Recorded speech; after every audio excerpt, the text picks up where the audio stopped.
Gente, boa noite, sejam muito bem-vindos. Mais uma aula da Boa noite, Emília.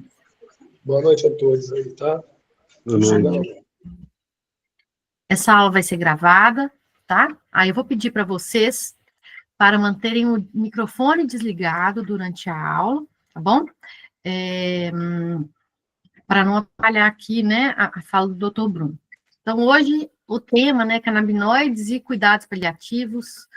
O Dr. Bruno vai falar sobre o potencial terapêutico dos canabinoides em cuidados paliativos. O Dr. Bruno Palladini, ele é médico de família e comunidade, estuda cannabis desde 2019, né, tem mais de 2.500 pacientes aí, mais de 2.500 consultas realizadas desde então, capacitou mais de 230 médicos, tá, na prescrição de canabinoides, e ele é CEO do Instituto Palladini de Ensino em Saúde.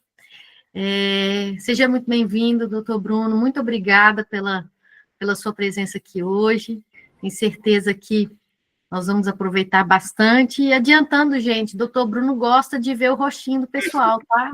A câmera de preferência aberta e o áudio de preferência fechado para não atrapalhar a fala dele, tá bom? Mas é claro, vocês fiquem à vontade, todo mundo aqui tá em casa. Obrigada, doutor. Fechou. Imagina, obrigado você, Emília, e, na verdade, toda a equipe da CR Wellness pelo convite, tá? Obviamente, se der algum problema de áudio, de vídeo, me sinalizem, tá? Então, a gente está aqui para hoje bater um papo a respeito de cuidados paliativos e canabinoides, passar um pouco da minha visão sobre esse uso e como a gente pode utilizar os canabinoides nesse contexto, que é um contexto tão importante e, às vezes, um pouco negligenciado na medicina como um todo, né? Infelizmente, eu mesmo me formei passando, acho que 2 semanas numa unidade de cuidados paliativos, né? Então, é algo que, às vezes, é pouco falado nas universidades e, dependendo da sua área de atuação, também na residência, né? Então, vai ser um prazer bater um papo. Queria que todo mundo ficasse à vontade, tá? Quem puder ligar a câmera me ajuda bastante, pelo menos para eu ver o rostinho de vocês e ver que eu não estou falando com as paredes, tá? E quem tiver dúvida, gente, pode erguer a mão, e aí eu só termino o raciocínio ali, porque eu sou TDAH, tá? Então, se parar no meio, depois eu não volto mais. Então, ergue a mão, a hora que eu acabar o raciocínio, eu abro para dúvida. E também, quem quiser mandar no chat, fica à vontade. A gente vai respondendo as dúvidas durante a aula. No final, a gente abre o microfone aí para quem quiser, tá? Então, vamos lá. Vocês estão vendo que eu tenho uma companhia ali, né? Então, tem gente me acompanhando aí na aula. Ele decidiu justo hoje subir naquele sofá que fica ali atrás. Pelo menos é bonitão e, por enquanto, tá se comportando, né? Então, como a Emília disse, eu sou médico de família, de formação, trabalho com canabinoides desde 2019, me coloco como estudioso, porque não gosto do nome prescritor de cannabis, eu acho que a gente é médico, a gente cuida de gente, cannabis é uma ferramenta terapêutica muito valiosa, que depois que eu descobri e aprendi a usar, mudou totalmente minha prática clínica, mas é uma ferramenta, na minha opinião, né? E na medicina de família, eu vi um match muito legal, um link muito legal com a terapia canabinoide, porque na medicina de família a gente gosta muito de acompanhar o paciente ao longo do tempo, né? E acho que muitos de vocês trabalham com quadros crônicos também, e a cannabis a gente tem que acompanhar esse paciente ao longo do tempo, né? A gente precisa ter esse paciente perto da gente para gerar o resultado para ele, né? E o crescimento do meu consultório, eu fui ganhando algum destaque, isso me levou com o tempo a criar uma mentoria para médicos. Então, profissionais que hoje querem se aprofundar no assunto, atuar bastante com cannabis, muitas vezes me procuram justamente para esse direcionamento prático do dia a dia ali com o paciente, tá? Então, no final, eu explico um pouquinho mais sobre esse contexto, para a gente não enrolar muito aqui, tá? Hoje eu estou no interior de São Paulo, então estou numa cidadezinha de 8.000 habitantes, chamada Pereiras, perto de Sorocaba, Piracicaba, 1h50 de São Paulo, e a telemedicina me permitiu viver essa realidade. Hoje eu atendo exclusivamente por telemedicina, e em alguns momentos bem esporádicos, alguns pacientes presenciais, por exemplo, em São Paulo, tá? Então, vamos lá falar um pouco sobre o tema que a gente trouxe hoje, tá? Como eu não sei o nível de conhecimento e nível de consciência de cada um aqui sobre o assunto, eu imagino que tem pessoas aqui que já prescrevem há bastante tempo, pessoas que estão iniciando ou que às vezes nem prescreveram ainda, né? Então, eu quis dar uma introdução em alguns aspectos. E o primeiro, que eu acho que é um que chama muita atenção de quem está começando a pensar em trabalhar com cannabis, será que resolve tudo isso mesmo? Porque eu vejo gente falando que serve para acne, para úlcera, para ansiedade, para insônia, para autismo, para demência. Será que não é mais uma daquelas invenções, né? Aquelas panaceias que servem para tudo e, na verdade, não servem para nada, né? Existe um exagero, será, no que está sendo comunicado? Eu vou ser bem honesto, tá? No Instagram, por exemplo, né, que é uma rede social muito forte, que a gente vê muita coisa sobre canabinoides, eu vejo que existe um certo exagero, às vezes, de alguns profissionais, né? Às vezes, informações pela metade, às vezes sai um estudo com determinada patologia. Pô, gente, tem estudo de canabinoides com queimadura solar, mas não quer dizer que serve para tratamento de queimadura solar, né? Então, eu acho que existe, sim, de certa forma, um exagero, porém, também existe um motivo para a gente estudar cannabis para tudo quanto é patologia, desde patologias dermatológicas até de sistema nervoso central, tá? E qual é esse motivo? A existência do sistema endocannabinoide, tá? Então, o fato de nós termos um sistema endocannabinoide que é composto por receptores canabinoides, que inclusive foram descritos nesses estudos aqui, eu gosto sempre de deixar estudo para depois vocês pesquisarem aí, tá? Então, foram descritos nesses estudos.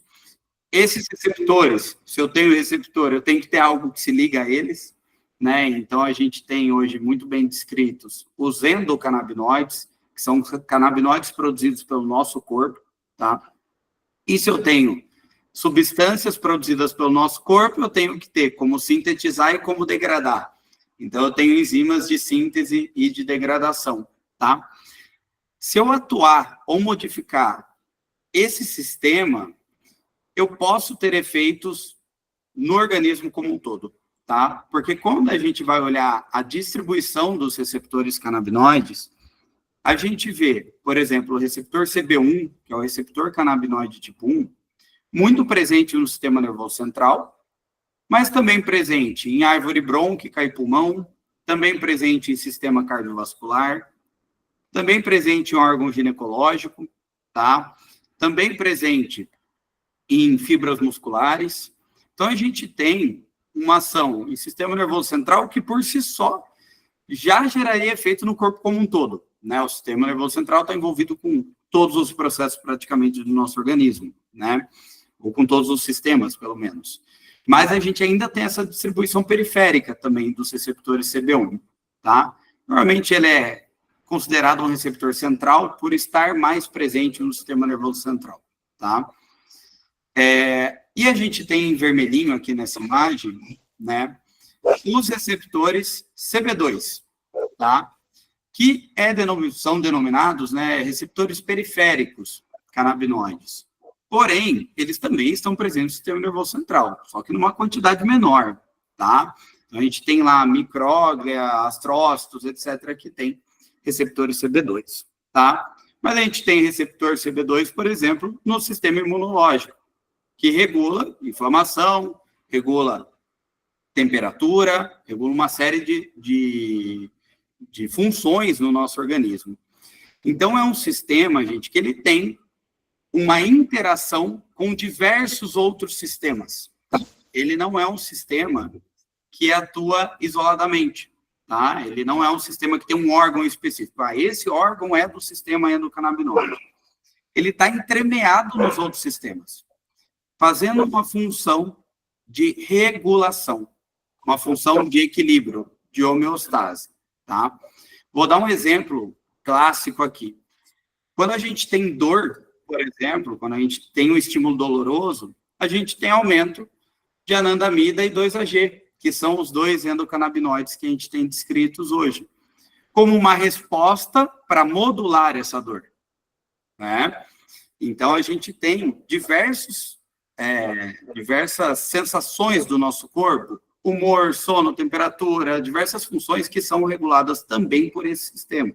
Não exclusivamente por esse sistema, tá, gente? Então, o sistema endocannabinoide é o mais importante no nosso corpo. Não, todos são importantes, obviamente, tá? Mas essa interação do sistema endocannabinoide é o que faz com que a gente tenha potencial de estudo dos canabinoides para diversas condições, tá? Porque essa distribuição tão ampla faz com que a gente tenha uma ação, de fato, no corpo como um todo, tá? Vocês vão ver que hoje a gente vai falar de cuidados paliativos, mas eu vou falar de sintomas muito comuns nos cuidados paliativos. E vocês vão ver que a gama de sintomas que a gente pode tratar com canabinoides é bastante extensa. E aqui eu não vou falar todos, tá? Porque tem casos bem específicos aí. Mas vocês vão ver que é um tipo de tratamento que, diferente da maioria das terapêuticas que a gente usa hoje, vamos pensar, se eu uso um psicoestimulante, eu vou melhorar ali a parte de estimulação do sistema nervoso central, talvez ajude alguém a emagrecer, e só, eu uso ele para uma função. Às vezes essa pessoa vai ficar agitada e vou precisar depois de alguma substância com potencial sedativo. Então, geralmente, hoje, a gente tem medicações no mercado que são target, né? Então, é para uma coisa. Você usa aquele medicamento para aquela função em específico. Claro, às vezes ele interfere em outras, mas o foco é um só. Quando a gente pensa em canabinoides e terapia com canabinoides, a gente muitas vezes está falando de fazer um tratamento com uma classe de substâncias que às vezes vai tratar 2, 3 sintomas totalmente diferentes do paciente, né? Então, eu tenho pacientes, por exemplo, com intestino irritável, que tem um quadro ansioso de base também, por exemplo, e que às vezes com uma mesma composição de canabinoides a gente consegue tratar as duas coisas, né? Tem um paciente com dor e ansiedade, que a gente consegue às vezes um tratamento para as duas coisas. Bruno, então é a cura para tudo. Não, às vezes eu tenho que usar uma pregabalina junto, às vezes eu tenho que usar um antidepressivo junto, tá? Mas muitas vezes eu consigo usar só os canabinoides. Então é muito comum, quando a gente usa canabinoides, a gente vê benefícios que a gente nem estaria esperando diretamente naquele caso. Eu vou dar um exemplo do meu caso. Quando eu decidi trabalhar mesmo com canabinoides, foi depois que eu senti o efeito em mim. Então, eu tinha um quadro de insônia, eu estava num momento ali de burnout, tinha acabado de ter o meu diagnóstico de TDAH, e quando eu tive a primeira experiência com o produto de cannabis, e eu vi o efeito, depois de alguns ajustes de dose, que causou na minha vida, eu decidi seguir com esse tratamento. Eu fiquei 3 anos só tratando com canabinoides, todos esses quadros, tá? E eu tinha uma diarreia crônica que nunca ninguém descobriu de onde veio. E a hora que eu percebi, meu intestino melhorou, né? Mas por que melhorou? Eu não sabia nem a causa, eu já tinha de engastro, eu tinha feito tudo que é investigação, só não tinha feito colono ainda, e não tinha encontrado a causa, mas o fato é que até hoje está funcionando bem, né? E a única coisa que eu fiz diferente foi a introdução dos canabinoides. Então, atribuo a isso. Hoje eu até uso um medicamento alopático para TDAH, que é o Atenta, em conjunto, mas o Atenta me ajuda na atenção, e só. O resto fica a cargo, de fato, dos canabinoides que eu mantenho até hoje, tá? Só que, o que acontece? Quando a gente descobre e entende que o sistema endocannabinoide, ele interage com outros sistemas de forma tão direcionada e tão direta, de forma tão íntima, a gente começa a entender que não faz sentido ficar estudando o sistema endocannabinoide somente de maneira isolada, porque é um sistema que está em constante interação com outros sistemas e ele só funciona dessa maneira, né? Então, a gente hoje fala, na verdade, na existência de um sistema endocannabinoide expandido. Vocês vão ver, por exemplo, quando a gente for falar de CBD e THC, em quais receptores que eles atuam. Vocês vão ver que tem lá CB1 e CB2, mas tem uma lista de outros receptores, tá? Então, hoje, a gente, na verdade, não pode usar aquele pensamento simplista e linear de que, eu vou dar CBD, vai acontecer isso. Não vai acontecer isso, vai acontecer isso, isso, isso, isso, isso, isso. E mais um monte de coisa que a gente ainda vai descobrir, tá? E com o THC a mesma coisa, com o CBG a mesma coisa, e com o THCV a mesma coisa. Bruno, Mas então, se a gente não esgotou as pesquisas, eu não posso usar, porque eu não sei tudo o que vai acontecer. Gente, de fato, vocês só usam medicações que vocês conhecem todo o mecanismo de ação, tudo completinho? Gente, na verdade, não. A medicina, na verdade, a gente usa muito mais medicamentos que a gente não tem uma clareza completa do mecanismo de ação do que medicamentos que a gente sabe tudo. A dipirona, até pouco tempo atrás, a gente não sabia nem o principal mecanismo de ação, tá? Se a gente pegar, por exemplo, a sertralina atua como inibidora de recaptação ali, de forma seletiva, de receptor de serotonina. Beleza, e por que ela não dá o mesmo efeito que o escitalopram, que atua no mesmo receptor? Por que eles geram efeitos, às vezes, diferentes em pessoas diferentes? Porque tem mais atuações. A gente sabe o mecanismo principal, mas a gente não sabe o mecanismo completo dessas drogas, muitas vezes, e a gente usa no nosso dia a dia. Né? O pessoal da psiquiatria, que às vezes traz um contraponto, importante trazer contrapontos, tá, gente? Discussões, mas de que, canabinoides é off-label na psiquiatria. Pelo menos eles julgam na maioria dos casos. Algumas bancadas da psiquiatria. Pô, existe alguma especialidade médica que use mais medicações off-label do que na psiquiatria? Que use mais conjunto de medicações? Então, ácido valproico com escitalopram com bupropiona. Pô, não tem 3 estudos usando essa composição de 3 medicamentos juntos, e a psiquiatria usa, eu uso, e tá tudo certo, tá? A gente sabe usar com segurança. O importante é a gente saber usar com segurança, né? E ter ciência de que é um uso, às vezes, que a gente está fazendo de acordo com o quadro clínico do paciente. Então, não sei aqui, de fato, quem pensa dessa forma, mas acho que vale revisitar. Tá? E se não concordar, tá tudo certo. A gente é feito de discussões que sejam éticas e que sejam científicas, né? Obviamente. Então, quem discordar, não tem problema falar, tá? E aí, entrando um pouco mais no lado dos cuidados paliativos, mas antes de entrar nos quadros de pacientes em cuidados paliativos, falar um pouquinho sobre câncer e canabinoides. A gente já tem estudos que mapeiam expressão de receptores canabinoides em células tumorais, tá? Então, a gente já tem esse estudo, por exemplo, que mostrou um aumento de receptores canabinoides em casos de neoplasia de mama e de próstata. Então, sabe aqueles estudos que a gente faz dos tumores? Esse é um tumor que responde a hormônio, esse é um tumor que responde a tal coisa. Pode ser que a gente chegue no momento de também estudar se o tumor responde ou não a canabinoides, tá? Bruno, então você está falando que substitui quimioterapia? Claro que não, viu? Tá? Eu já tive paciente que veio com essa demanda, tá?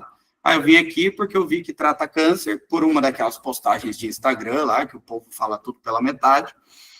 E aí eu quero parar a quimioterapia. Não, vamos lá. A gente vai manter a quimio e vai entrar com cannabis para outras questões. Se reduzir volume tumoral, tá ótimo. A gente tem estudo até mostrando isso em alguns casos. Mas eu não posso substituir uma quimioterapia com isso, né? Então, a gente tem hoje um estudo voltado para a área de neoplasias e a relação com receptores canabinoides. Inclusive, esse é um estudo bem legal para quem quer se aprofundar um pouco mais no caso, né, nessa relação com o câncer, inclusive um estudo de 2006, tá? Por isso que a oncologia já é uma área que já aceita um pouco melhor os canabinoides com uma tranquilidade, porque eles já viram muitas vezes pacientes respondendo, né? Mas tem um estudo de 2006 que fala de glioblastoma multiforme, é um tipo de câncer difícil de tratar, e um estudo com delta-9-THC. E é interessante que houve uma tendência maior à redução de volume tumoral nos pacientes que usaram THC, tá? Então, THC não é vilão. O mau uso dele, sim, pode gerar alguns problemas, mas THC, principalmente nesse contexto que a gente vai falar, não tem o que falar dele. Tanto é que, às vezes, o Maurício até brinca. Pô, Bruno, para de prescrever Delta Line aqui, só prescreve o mesmo produto. Fala, pô, mas é o que eu preciso do THC aqui, cara, não tem jeito, né? Então, o THC não é vilão, tá? Existe o mau uso, e aí o mau uso tem que ser orientado e ajustado, obviamente. Então, pode sim gerar prejuízos. Mas, se bem utilizado, a gente tende a ter muitos benefícios. Eu mesmo tive uma resposta muito superior, por exemplo, a um produto contendo CBD com THC na mesma proporção do que um produto com alto CBD. Claro, foi um processo para eu chegar nessa posologia que se adaptou mais ao meu contexto.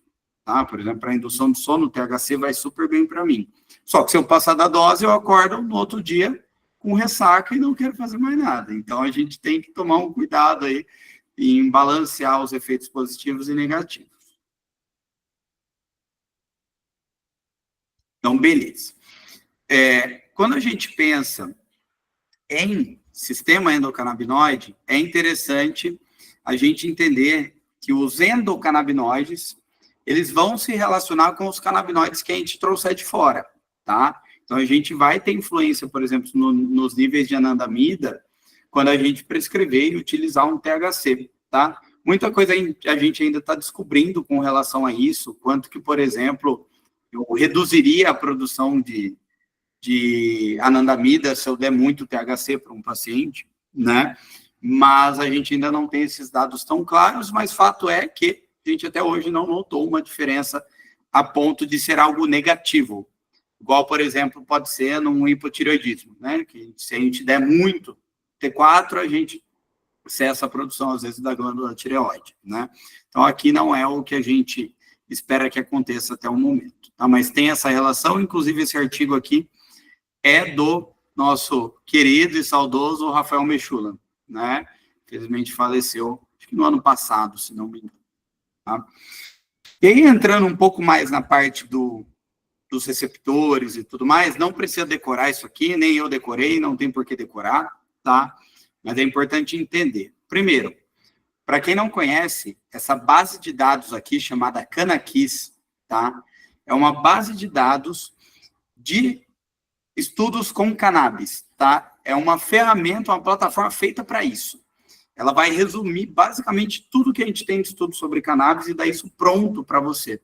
Então, é como se fosse um up-to-date, um BMJ, uma PubMed, só que só de cannabis. Então, ele tem alguns protocolos, ele traz, por exemplo, isso aqui. Eu não tive que abrir todos os artigos para ficar procurando os receptores, ele me deu pronto os receptores. Tá? Então, facilita para quem dá aula, para quem está com o paciente na frente, às vezes facilita bastante. Inclusive, já adiantando, quem quiser, eu tenho um cupom de desconto de 30% na assinatura do Cannakis. É só pedir para o pessoal da CR que eles me pedem, eu mando depois, tá? Não deixa eu esquecer, tá, Emília, de enviar para eles, mas quem quiser assinar é uma ferramenta que, de fato, faz bastante diferença. Eu já assino há 4 anos e não largo, não, tá? Então, ajuda bastante. Mas vamos dar uma olhada. Aqui são os receptores e substâncias que sofrem a ação do CBD, tá? Então, a gente tem que, por exemplo, o CBD é um agonista muito fraco do receptor CB1. Aqui já vem um probleminha, mas vamos lá, depois já explico. O CBD também é um agonista muito fraco de CB2. Então, tem muita gente que acha que a principal ação do CBD é no sistema endocannabinoide. E, na verdade, ele atua, só que atua de forma muito fraca, tá? Ele é considerado quase que um antagonista e um agonista muito fraco, mas como ele ocupa, às vezes, o sítio, ele pode ser até considerado, de certa forma, um antagonista, e ele ainda é modulador alostérico negativo. Então, ele ainda tem esse papel, muitas vezes, de modular o quanto vai ser ativado aquele receptor.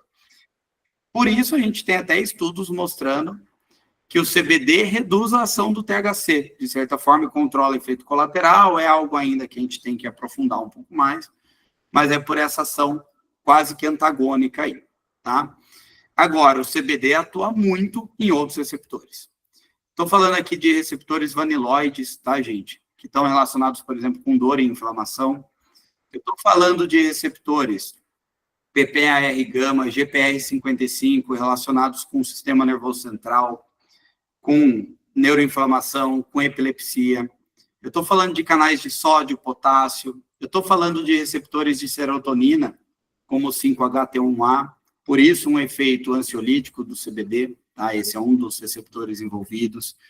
E tem também uma ação, que nem está aqui descrita, né, mas que eu poderia ter colocado, em algumas enzimas hepáticas. Então, por isso que a gente pode ter algumas interações medicamentosas dos canabinoides, tá? Como a varfarina e alguns anticonvulsivantes, etc., por essa ação em algumas enzimas do citocromo P450, tá? O THC não é diferente, ele também atua em vários receptores, inclusive nas enzimas do citocromo também, tá? Mas o THC, ele já é um agonista moderado de CB1 e agonista moderado de CB2.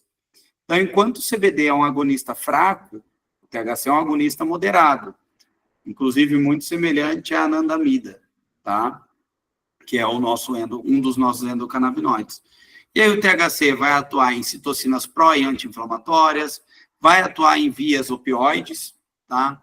Vai atuar em GABA e glutamato, então, ajustando a excitação neuronal, tá? Por isso que o THC, em determinadas doses, ele é relaxante, ele relaxa e reduz a atividade do sistema nervoso central, e em doses altas ele pode ser euforizante, ele pode aumentar a excitação do sistema nervoso central, porque ele está atuando tanto em GABA quanto em glutamato. Aí esse efeito é dose dependente, né? Por isso que o THC também vai atuar, por exemplo, em grelina e leptina, tá? Ajustando o apetite. Ah, Bruno, o THC é ruim que aumenta o peso. É ruim quem está querendo perder, tá? E depende da dose, tá? É dose dependente. Não é 5 miligramas de THC no dia que vai dar uma baita de uma larica, não, tá? Podem ficar tranquilos. Mas o que acontece?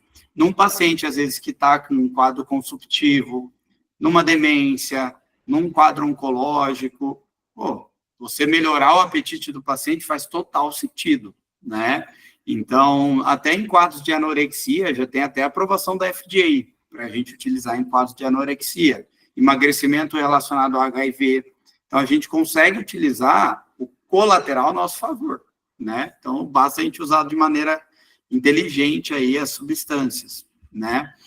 A gente tem, por exemplo, uma ação em testosterona, enfim. Gente, aqui dá para brincar e esmiuçar o que a gente quiser, porque, como eu disse, primeiro, tem muita coisa sendo descoberta ainda, então a gente ainda vai descobrir muita coisa, mas vocês estão vendo que é uma ação bastante global, tá? Mas aqui, por exemplo, a ação na via opioide, em relação com receptores opioides delta, Mi, acaba fazendo bastante diferença quando a gente vai falar de dor, por exemplo, tá? Então, é algo que eu sugiro que vocês entendam que vale a pena vocês aprofundarem e deem uma olhada nesses estudos aqui que estão sendo até referenciados, tá?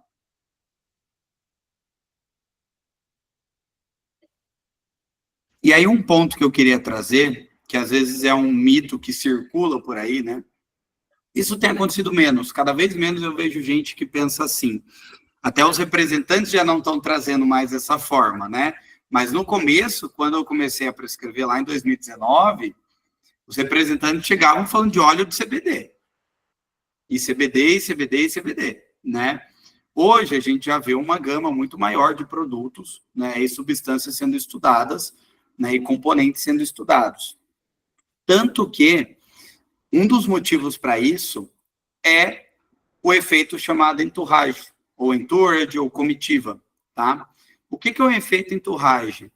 O efeito entourage é aquele efeito que postula que canabinoides, quando atuam em conjunto, então vários canabinoides em conjunto, e também outras substâncias da planta, como os terpenos, que são como se fossem os óleos essenciais ali da cannabis, os flavonoides, que são substâncias que dão sabor ali para a planta também, e participam da polinização, etc. Quando a gente usa as substâncias em conjunto, a gente tende a ter uma potencialização de efeito, tá? Então, quem já está prescrevendo já deve ter percebido uma diferença bem grande na dose entre usar, por exemplo, só o canabidiol e usar um produto que tenha o canabidiol como componente principal, mas tenha os outros componentes, que é o famoso full spectrum que a gente vai falar. A gente tem uma diferença gritante, tá? E até em colateral. A gente tem uma diferença grande até de colaterais. Eu, por exemplo, já usei CBD isolado, eu tenho uma baita de uma dor de cabeça com CBD isolado, eu fico mais agitado, a não ser que eu use uma dose mais elevada ali, acima de 100 miligramas, aí eu fico ok. Agora, com o produto Full Spectrum, eu fico muito mais tranquilo, não tenho essa questão de dor de cabeça, não tenho colateral, e é algo que eu lido muito melhor. Claro, cada caso é um caso. Tem caso que você vai querer usar um isolado, epilepsia refratária, beleza. Mas, quando possível, tentem usar ao máximo compostos com vários componentes ali, tá? Isso tende a potencializar os resultados, fica mais barato para o paciente, ele tem melhores resultados, ele usa doses menores, a gente tem menos interações medicamentosas e menos colaterais, muitas vezes, tá? Do que usar canabinoides isolados aí. Claro, em um outro caso, vai encaixar, tá? Então, é o que a gente falou, e quando eu falo doses menores, gente, eu estou falando de 5 a 20 vezes menores às vezes, tá? Então, por exemplo, se a gente for pegar estudos com dor crônica, a gente tem estudos com dor crônica com até 20 miligramas quilo dia, tá? De canabinoide ali, geralmente CBD. Quando a gente fala de produtos que são mais completos, a gente fala às vezes de 0,3 miligramas quilo dia, tá? De 1 miligrama quilo dia. Então, a diferença pode ser gritante mesmo, e aí o custo e o colateral também são bem diferentes, tá? Além de você alcançar resultados, às vezes, mais expressivos. No final, eu vou falar, tá? Das contraindicações do THC, quando que a gente não deve usar. E aí, a gente tem esses 3 grandes grupos de produtos. Eu gosto de falar de tipo de produto, mas a nomenclatura que eu trouxe. Não gosto de falar variantes, não gosto de falar composição, porque composição também tem outros comemorativos. Mas a gente tem esses 3 tipos de produtos aqui. Os produtos isolados, os produtos broad spectrum, que também são chamados de espectro amplo, tá? E os produtos full spectrum, ou espectro completo, ou extrato integral, tá? Os produtos isolados, gente, é o que o nome diz. São moléculas isoladas, geralmente de 1 ou 2 canabinoides. A gente tem produtos isolados que tem CBD isolado com THC isolado. Tá? E bota no mesmo frasco, mas não tem mais nada da planta, tá? São moléculas isoladas. Qual a vantagem dos produtos isolados? Para mim, a principal vantagem é você isolar o efeito e você conseguir fazer estudos com aceitação mais ampla. Porque quando a gente pensa num produto isolado, se eu fizer um estudo aqui ou na Croácia, sei lá, eu chutei Croácia aqui, tá? Falei um país aleatório. Vai ser a mesma substância, a mesma molécula, certo? A gente não tem diferença nenhuma. CBD é CBD, a molécula é igual, tá? Agora, se eu pego um extrato da planta, vai depender do clima, vai depender da cepa que eu cultivei, vai depender do adubo que eu coloquei, vai depender do método de extração, vai depender de um monte de coisa. Então, se a CR Wellness fizer um estudo com o produto full spectrum dela, extrato completo, por exemplo, vai servir só para o produto da CR, teoricamente. Não é algo que vale para qualquer produto full spectrum, tá? Por isso que muitas vezes a gente vê estudos com CBD isolado somente, mas na prática a gente nem sempre vai usar esses componentes, né? Dessa forma. E até THC isolado, a gente tem alguns estudos também. Mas na prática nem sempre é assim que a gente usa, tá? Mas obviamente facilita a questão dos estudos. E outra, para você aprovar num comitê de ética, por exemplo, é muito mais fácil você aprovar um estudo com CBD isolado do que contendo THC, tá? Então, a gente tem essas questões aí, tá? Então, o produto full spectrum é o contrário. Ele tem tudo da planta. Vários canabinoides, ele tem terpeno, ele tem, às vezes, até um pouco de clorofila e por aí vai, tá? Tem os flavonoides. Claro, algumas coisas se perdem ali nos processos químicos, mas a ideia é que se mantenha uma variabilidade legal ali de componentes, né? E aí, obviamente, o que vai dizer o que tem no produto é um laudo laboratorial, que é o famoso COA, né? COA, que é o certificado de análise. Gente, se algum representante, alguma vez na vida, não tiver o COA do produto na mão, pode falar para ele que ele tem que ter. Tá? Ele não tem que buscar em algum lugar, ele tem que ter na ponta na mão ali, fácil, para te encaminhar. Porque é o que garante que o que está no rótulo é o que está dentro do frasco, tá, gente? Claro, tem algumas variações, você tem ali uma margem de erro, ok, então nem sempre vai ser exato, e não é para ser mesmo, porque é um componente fitoterápico aí, se a gente for parar para pensar, né?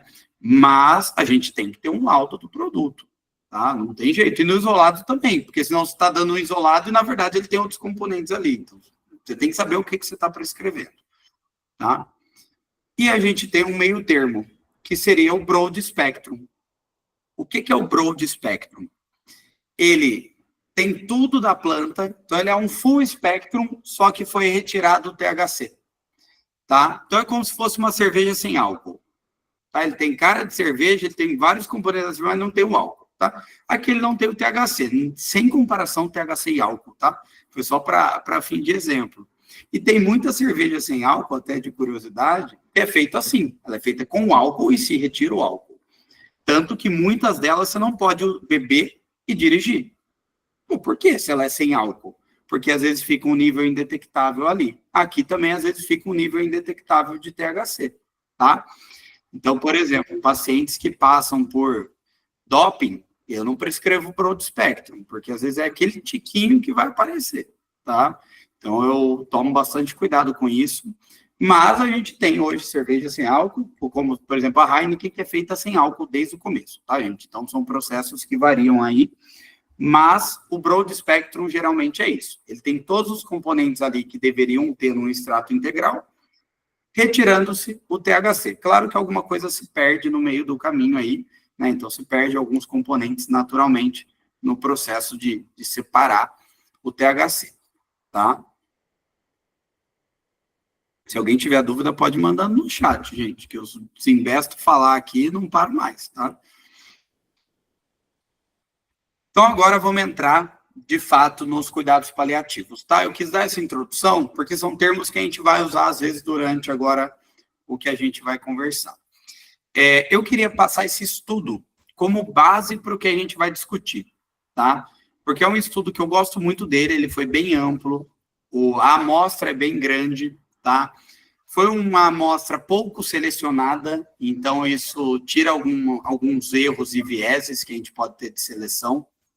Então, o que foi esse estudo? Ele foi um estudo, inclusive, com participação, mais uma vez, do Rafael Michula, tá? Em que foi analisado uma população de pacientes oncológicos em Israel, tá? E nesse estudo, 60% dos pacientes que usavam, na época, né, do estudo, na verdade, 60% dos pacientes que usavam cannabis em Israel eram pacientes oncológicos, tá? E no estudo, o que mais foi presente, predominante, foi câncer de mama e de pulmão. Então, olha que interessante. Cada país e cada regulamentação vai trazer um contexto diferente de uso e prescrição de canabinoides. Aqui no Brasil, a maioria dos pacientes não é oncológico, tá? A maioria dos pacientes tem dor e questões de saúde mental. Aí entra epilepsia, entra algumas doenças neurológicas e oncologia também, tá?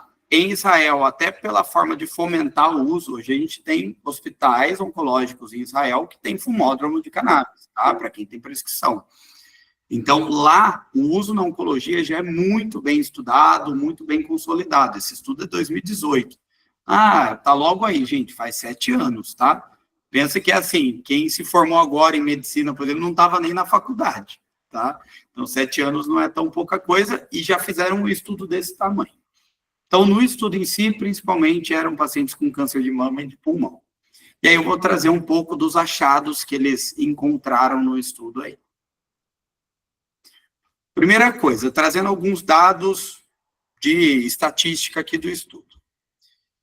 3.845 pacientes nesse estudo receberam uma autorização para uso de cannabis, tá? Então, assim como aqui a gente tem, por exemplo, a autorização da Anvisa, lá eles têm uma autorização para você ser um paciente, de fato, em tratamento com cannabis, tá? Infelizmente, vocês vão ver que durante todo o andamento do estudo, a gente teve uma perda de pacientes por óbito, porque eram pacientes oncológicos, tá? Então, infelizmente, a gente tem aí essas perdas. Então, 79 pacientes nem mesmo chegaram a começar o tratamento, morreram antes, tá? E 3,7% receberam a licença, mas não quiseram começar o tratamento, tá? Isso aqui vai acontecer na prática clínica de vocês. Eu tenho alguns pacientes que chegam até mim, Bruno, minha filha marcou a consulta e eu quero testar a cannabis, né? Aí você passa, Às vezes a pessoa usa uma gota de qualquer coisa, ela já passa mal, já diz, é mentira. Tá? Mentira assim, é um efeito nocebo, né? Não foi uma dose suficiente para isso, né? Mas às vezes a pessoa tem tanto medo, pô, ela ouviu falar mal de cannabis a vida inteira dela, às vezes, né? Que se você não trabalha muito bem os medos e crenças dela, ela não inicia o tratamento. Né? Eu tenho paciente que voltou 3 vezes até ele iniciar o tratamento. Tá? Por isso que é importante a gente saber das outras ferramentas, tá? Por isso que eu não gosto da nomenclatura prescritor de cannabis, que eu acho que reduz a nossa atuação a fazedor de receita, tá? Eu não acho que a gente é de fato, né? E se o paciente não responde a cannabis, eu tenho que saber tratar ele com outras ferramentas também, né? Ou às vezes com as duas em conjunto. Fato é que 94% dos pacientes que tiveram autorização, de fato, iniciaram o tratamento, tá? Só que, como qualquer estudo, a gente tem uma perda logo no início, que é do pessoal que faz o mínimo, que é responder o questionário de admissão, né? Então, na verdade, a gente teve o estudo começando com 80% dos pacientes, que foram 2.923 que fizeram um questionário de admissão no estudo, tá? Então, eu estou falando de 3.000 pessoas, tá, gente? Não é pouca gente aqui para você estudar, e todos os pacientes oncológicos, tá? E aí, olha que interessante, 16% desses pacientes relataram que tinham algumas preocupações com o fato de iniciar tratamento com cannabis. Por isso que é interessante, mesmo quem não vai prescrever, ou quem não quer prescrever no primeiro momento, entender, porque você vai conseguir orientar e tirar, muitas vezes, esses medos que o paciente tem. Então, o que eles tinham preocupação? Quais eram os possíveis colaterais? O risco de dependência química, apesar de a gente saber que mesmo da cannabis fumada, o risco é baixo a moderado, segundo a própria OMS, né? Muito menor do que álcool, tabaco, do que benzodiazepínico, do que zolpidem, do que psicoestimulante, do que opioide. Mesmo assim, existe um estigma de que vai viciar e a porta de entrada você vai estar fumando crack amanhã, né? E, obviamente, não é o que acontece, né? Sensação, medo de perder o controle, de se sentir fora de si, algo assim. Tem gente que tem medo de ter alucinação, gente, tá? E assim, a não ser que o paciente tenha um quadro psicótico ou um fator de risco para quadro psicótico, não é esperado uma alucinação com o uso de cannabis, tá? Não é um psicodélico, como, por exemplo, uma psilocibina, tá? Tem alguns que tinham medo por falta de conhecimento sobre os efeitos, pelo medo de não ter eficácia nenhuma, né? E às vezes você está investindo ali num tratamento que não vai ter nenhuma eficácia, vai ser só placebo, né? E o placebo também não é dos piores, tá, gente? O placebo não é ruim. Se o paciente está melhor, tá ótimo, tá? Mas lógico que a gente não quer trabalhar com uma substância que só dê placebo, né? Com o fato de cannabis ser uma droga ilícita, com o medo de uma piora do quadro clínico, então avançar o seu quadro, ou mesmo do desenvolvimento ou piora de algum quadro de saúde mental. Então, isso aqui, gente, tem que estar na consulta de vocês. Por isso que consulta de cannabis, por mais que a gente goste e queira de cannabis no SUS, queira cannabis em convênios, queira cannabis em todos os contextos, em mutirão de consulta. Pô, se eu fizer uma consulta de 15 minutos, eu não explico nem isso aqui. Muito menos fazer uma anamnese adequada e tudo mais. Então, assim, dá para prescrever nesses contextos? Dá, mas às vezes vai ser um negócio que você vê o paciente várias vezes até você prescrever. Porque senão você vai prescrever, depois não vai conseguir acompanhar, depois ele vai ficar com medo, não vai usar, então não vai adiantar também, tá?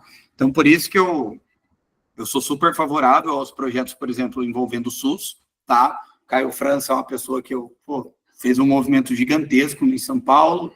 Santa Catarina, a gente já tem lei promulgada, 16 estados, na verdade, a gente já tem lei promulgada de fornecimento no SUS para determinados quadros ali, mas tem, né? Só que não adianta a gente fazer isso e não capacitar enfermagem, não capacitar médico para fazer um trabalho bem feito, porque se ficar só na mão do médico, ele vai ter que ver o paciente 5 vezes até ele conseguir prescrever pelo tanto de coisas que ele tem que falar com o paciente ali, tá? Então, se só ficar na mão do médico ajustar a dose, pô, acabou o posto de saúde. Se passar para 5 pacientes, eles estão lá todo dia, tá? Até a gente ajustar todas as coisas. Então, é interessante agente comunitário, enfermagem, fisioterapeuta, psicólogo do SUS, todo mundo saber o mínimo necessário aí para não falar informações não verdadeiras também, tá? Não adianta só a gente colocar substância ali, né?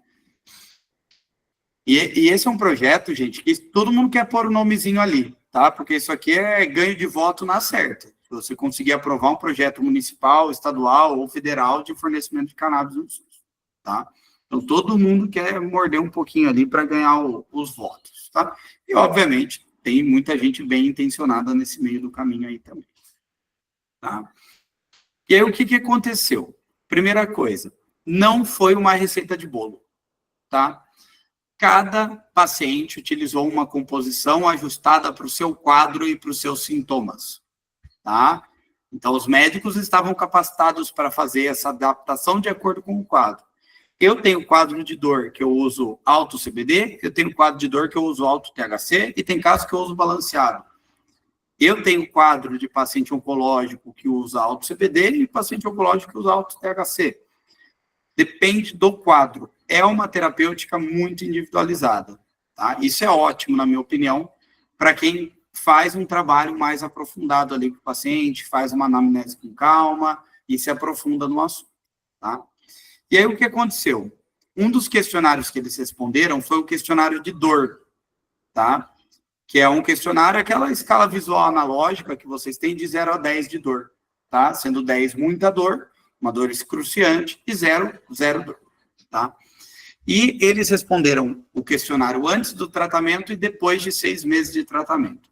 E olha que legal. O que está em azulzinho é antes do tratamento, tá? Olha a proporção de pacientes que tinham dor de 7 a 10. Era a maioria dos pacientes aqui, se a gente for somar, estava nessa faixa entre 7 e 10 de nível de dor, tá? Olha depois de 6 meses de tratamento. Maioria dos pacientes, alguns com 0, né, que também tinha no primeiro cenário, né?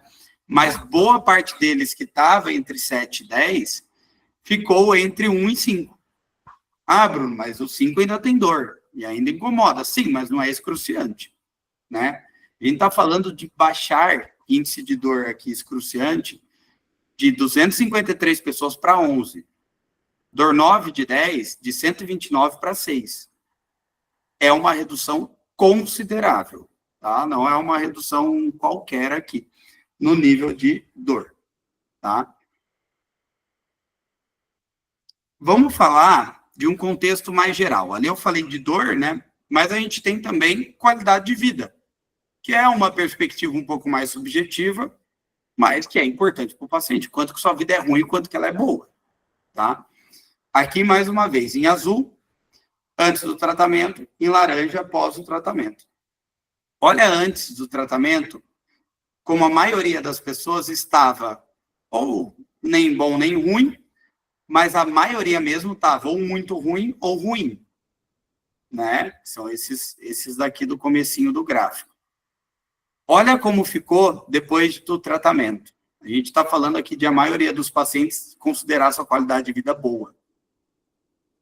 Ah, Bruno, mas eles usaram outras medicações. Sim, não vão deixar de tratar o paciente oncológico para fazer o estudo, né? Pelo amor de Deus. E a gente também vai usar. Mas fica bastante nítido que houve uma influência, porque esses pacientes não estavam tratando com cannabis antes, né? E às vezes já estavam com as outras medicações. Então, a percepção de qualidade de vida também melhorou muito. E isso, para mim, conta demais. Tá? Vamos ver o que mais que potencialmente os canabinoides controlaram. Tá? E um outro benefício que é a redução de polifarmácia. Porque reduzindo polifarmácia, eu reduzo o custo, tanto para o sistema de saúde quanto para o paciente, reduzo o colateral, reduzo a interação medicamentosa. Né? Quanto menos remédio o paciente precisar usar, e até quanto menos cannabis ele precisar, também melhor. Eu quero que o paciente fique o mais estável possível, com o mínimo possível de intervenções. Né? Então, tem gente que fala, cannabis é para a vida toda. Pô, às vezes você pega um caso ansioso leve, você vai lá, põe o cara numa atividade física, faz uma psicoterapia, em algum momento você dá alta, tá? Claro, em alguns quadros o tratamento é para sempre. Aí varia um pouco de quadro a quadro, tá? Mas meu objetivo, se der, é dar alta em algum momento para o paciente também, tá? Mas vamos lá. Uso de opioides. A gente tinha um total de 344 pessoas que usavam opioides no estudo, tá? 36% parou de tomar opioide depois da introdução do produto de cannabis, tá? Pô, eu estou falando de quase metade dos pacientes. E ainda tem 10% aqui que diminuiu a dosagem, tá? Tem uma galera que não mudou, tem 1% que aumentou e 1,7% que respondeu outro. Sabe-se lá o que é outro. E 32% usaram um novo medicamento, que pode ser um opioide mais potente ou menos potente, tá? Aqui ele não descreveu. Mas, pô, estou falando 36% dos pacientes oncológicos pararem de usar medicação opioide, tá? E outros analgésicos, dipirona, paracetamol e por aí vai. 31% parou de usar, 8,4% diminuiu dose. Nenhum aumentou dose, e aí tem um ou outro aqui que trocou de medicamento. Então, para dor, o estudo fala por si só. A gente teve uma eficácia muito legal, tanto na redução de polifarmácia, quanto no controle da dor, senão não teria reduzido, né? Uso de ansiolíticos, tá? Aqui eu suspeito que eles incluam ansiolíticos e antidepressivos, tá? Não deve ser só benzodiazepínico, por exemplo, tá? Mas é suspeita minha também. Não faz um tempo que eu li esse estudo, então não vou me recordar agora. Mas a gente está falando de 155 pacientes que usavam e 24% praticamente parou de usar ansiolítico. 2% diminuiu dose, 72% manteve e um só teve que aumentar, um paciente, tá? E 5 trocaram de medicamento. Sedativos, 25% parou de usar sedativos. Então, lembra que eu falei lá atrás que às vezes você usa para múltiplas funções os canabinoides? Aí você tem que ir tateando a composição, né? Nem sempre você controla tudo com um produto só. Às vezes precisa de mais de um produto também. E 6% diminuíram a dosagem. E 66% manteve, tá? Mas nenhum aumentou. Corticoides de uso sistêmico. 31% cessou o uso de corticoides, 7% diminuiu. Antieméticos e antináuseas, que é um uso muito comum também. 67% dos pacientes cessaram o uso de Vonal e etc. Tá? Dramin e por aí vai. 2%, que foi um paciente, diminuiu a dosagem, e 30% não mudou, mas nenhum aumentou. Tá? E laxantes, a gente tem um uso ali para constipação, às vezes de canabinoides, um efeito às vezes secundário, que nem é o que a gente está esperando. 31% cessou o uso de laxantes e 5,2% diminuiu dosagem. Então, assim, para redução de polifarmácia, não só em pacientes oncológicos, mas em pacientes com polifarmácia, com dependência de benzodiazepínico, com dependência de opioides, etc., a gente consegue utilizar de uma maneira bastante interessante os canabinoides aqui. Então, a gente tem esse benefício aí também adicional aqui, tá? Bruno, e colateral? Pô, eles tiveram colaterais. 30% tiveram colaterais, tá? Então, quem fala que cannabis não dá colateral é mentiroso, tá? É só dar 3 gominhas de 10 miligramas de THC para você ver o que é colateral, tá? Não tem um que não tem colateral. Mas o que acontece, gente? 30% teve pelo menos um colateral em 6 meses. Só que os efeitos foram relativamente considerados menores e fáceis de lidar. Quais foram? Tontura, boca seca, aumento de apetite, sonolência e efeito psicoativo. Bruno, como que eu reduzo esses colaterais? O que eu faço? Tem um antídoto? Tem um antídoto, se chama acompanhamento e ajuste de dose, tá? Esse é o antídoto para esses colaterais.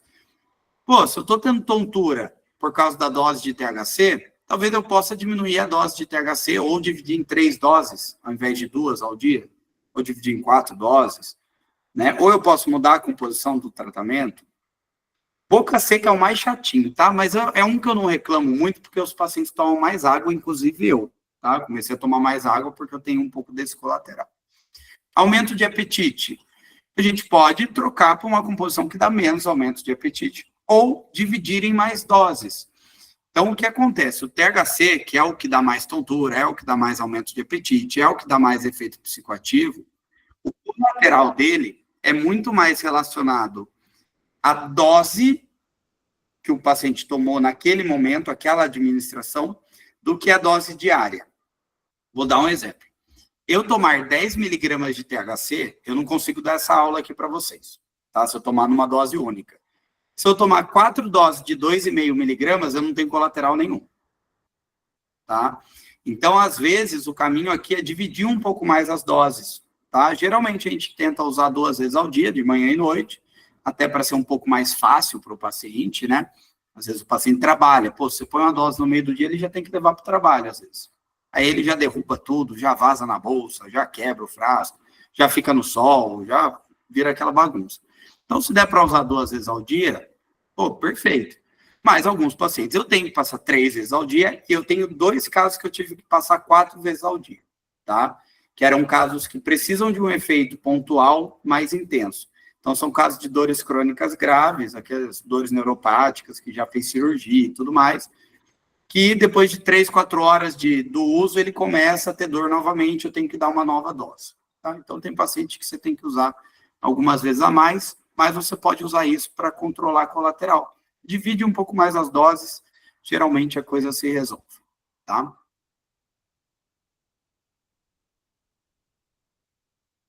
E aí tem um dado interessante desse estudo, que é também como que os pacientes se comportaram ao longo do tratamento, tá?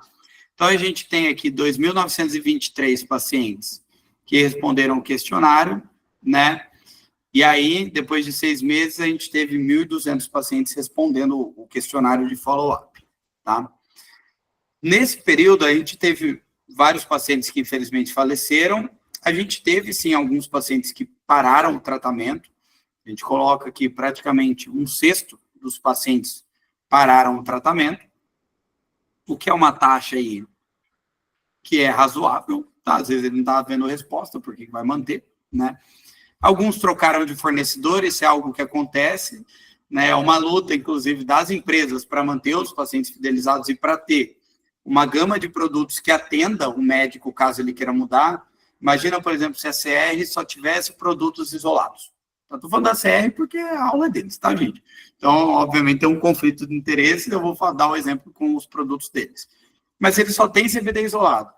Aí o Jorge Hipólito quer passar um produto full spectrum. Ah, mas daí ele não tem, ele vai para outra marca, né? Então, as marcas, elas trazem o que os prescritores estão precisando, desde que seja dentro das normas, obviamente, tá? Mas tem um outro paciente que vai mudar de fornecedor, por preço, por gosto, porque a vizinha começou a usar e gostou mais, e por aí vai, tá? Mas a gente vê aqui que, tirando os pacientes que faleceram, que foi mais ou menos aí uns 1.000 pacientes, pô, de 2.900 pacientes, de 3.000, né, na verdade, 600 que começou, a gente tira 1.000, a gente tem 2.600, tá? Pacientes que faleceram aí. E aí tem 2.600 que poderiam continuar o tratamento. A gente tem mais ou menos 700 pacientes que pararam o tratamento, o resto continuou. Então, a gente está falando de mais da metade dos pacientes que se mantiveram vivos, depois de 2 anos ainda mantiveram o tratamento. Então, é um tratamento que, quando a gente ajusta ele bem legal e o paciente tem resultado, ele tende a manter. É difícil o paciente que pede para parar o tratamento e substituir. É muito mais comum o contrário. O paciente que vem com antidepressivo e fala, Bruno, eu estou querendo largar isso aqui, eu quero tentar com a cannabis. A cannabis é um caminho para eu tentar parar? Eu quero parar com o opioide, eu quero parar com a pregabalina. Às vezes dá, às vezes não, tá, gente? Não é sempre que dá, não. Mas é um tratamento que tende a ser bem aceito e tende a ser utilizado a longo prazo, tá? Então, para quem tem consultório também, é um paciente que ele vai ficar voltando ali com uma certa frequência, ainda mais num contexto em que poucos médicos trabalham com essas ferramentas, tá? Então, é muito comum eu receber paciente, por exemplo, que tem um oncologista. Eu não sou oncologista, sou médico de família. Por que ele passa comigo? Só porque eu sei cannabis. E aí eu troco, obviamente, ideia com o oncologista dele. Já teve neuro, por exemplo, que entrou na nossa mentoria e falou, Bruno, eu quero aprender, mas eu nem quero prescrever tanto, mas eu quero entender do assunto. porque eu estou perdendo paciente para o neuro aqui da minha cidade que sabe prescrever e eu não. E aí os pacientes perguntam, eu não sei nada, e aí ele muda de médico, né? Então, assim, pensando até em diferenciação de negócio, também é importante. E eu não vejo problema nenhum da gente olhar por essa ótica também, tá? Eu acho que a gente só não pode olhar só para isso, tá? Mas é uma estratégia hoje de diferenciação também do seu negócio, né? Pô, eu jamais imaginei cobrar o ticket de consulta que eu cobro hoje como médico de família, né? As pessoas, às vezes, chegam no meu consultório e nem sabem o que é medicina de família. Eu amo ser médico de família, mas as pessoas não sabem, não é cultural no Brasil, né? Eu jamais achei que eu ia conseguir cobrar, sei lá, R$1.000 numa teleconsulta, né? Era coisa fora de base para mim. Não tem nenhum chefe que cobrava isso e etc. Por que eu consegui? Porque eu tenho um diferencial e me tornei, de certa forma, uma referência na área, o paciente me vê como referência e vem, né? Claro, aí ele fica, muitas vezes, porque eu sei, além de cannabis, outras ferramentas. Porque eu fiz uma consulta bem feita, então não adianta só saber a ferramenta e não fazer o restante todo bem feito, tá, gente? Mas é uma ferramenta também que ajuda o seu consultório a crescer. E aí, isolando os sintomas e quadros, vou trazer aqui um pouco mais rápido, até para não estender muito, tá? A gente tem, por exemplo, para náusea e vômitos, hoje mais ou menos 100 estudos, sendo cerca de 25, 30 estudos clínicos, tá? Isso aqui é do Canaquis também, tá? O Canaquis dá isso resumido para a gente. E desses estudos clínicos, 100% foram positivos, tá? Então, na oncologia hoje, apesar do ondansetrona às vezes ser a primeira linha de tratamento, e canabinoides pode ser uma alternativa muito interessante, tá? Para náuseas e vômitos. E o que é mais estudado para náusea e vômito? Quimiotipo 1. O que é o quimiotipo 1? A gente tem postulado que o quimiotipo 1 são composições com mais THC. Então, quem fala que THC é vilão, não lê os estudos com náusea e vômito, porque eles estudam mais THC do que CBD. Tá? Então, o azulzinho aqui no gráfico são os estudos que foram com mais THC. Então, a maioria dos estudos positivos foram com esse componente, tá? Com esse componente predominante, né? Dor crônica. Hoje a gente já está chegando em 500 estudos, tá? Então está um pouquinho desatualizado aqui o print. Mas, para dor crônica, a gente está falando de 88% dos estudos clínicos positivos. Então, tratar dor e não entender minimamente de canabinoides é algo que está fora da minha cogitação hoje, tá? Eu trabalhei muito tempo em posto de saúde, muito tempo não, tá? Eu estou sem cabelo, mas não estou com a idade tão avançada. Mas trabalhei um bom tempo em posto de saúde e, na verdade, desde o meu segundo ano de faculdade, eu acompanhava rotinas em unidades de saúde, porque eu sempre quis ser médico de família, desde o início da faculdade ali. Então, fazia estágios por fora. Gente, se tinha uma paciente que me dava nos nervos e me dava uma frustração gigante, era paciente com fibromialgia, tá? Que às vezes você tinha poucas opções no SUS, às vezes tinha uma duloxetina, muitas vezes não tinha, às vezes tinha uma pregabalina, muitas vezes não tinha, e aí você ficava muito limitado, né? E mesmo quando tinha, muitas vezes o paciente não melhorava, né? Ah, vai fazer uma atividade física. Pô, eu ia falar isso para uma... Eu falava, né? Mas assim, a pessoa trabalhava 12 horas por dia e ganhava um salário mínimo. Aí tinha 3 filhos em casa, cuidava do genro, da nora, de todo mundo. Pô, eu vou mandar ela fazer atividade física, a hora que ela chega do expediente, com comida para fazer, com casa para arrumar, com criança para cuidar. Não é tão simples como no nosso mundo cor-de-rosa, às vezes, né? E quando eu comecei a usar cannabis, foi uma revolução na minha prática, tá? Hoje, fibromialgia, para mim, é quase primeira linha, tá? Quem trata dor já deve ter percebido, de fato, um impacto bem grande. Continua usando duloxetina, continua usando pregabalina, continua orientando a atividade física. Isso tem que seguir, tá? Mas canabinoides têm um lugarzinho especial nesses casos aí. E eu passei de uma frustração com essas pacientes a ter prazer em atender. Amanhã mesmo, a primeira paciente de manhã é uma paciente social que eu atendo de graça e que usa um produto balanceado CBD e THC, tá? E para dor a gente tem estudos com mais CBD, que é o verdinho aqui, estudos com mais THC e estudos com composição balanceada. Aí vai depender do tipo e da gravidade da dor, tá, gente? Não vou esmiuçar porque a aula não é de dor. Mas qualquer composição que você entrar para dor tem chance de você acertar, tá? Dores mais neuropáticas, geralmente a gente usa uma composição ali com uma boa quantidade de THC. Dores um pouco mais leves, mais inflamatórias, dá para tentar com mais CBD primeiro, tá? E a gente tem protocolo de redução de opioide com canabinoides.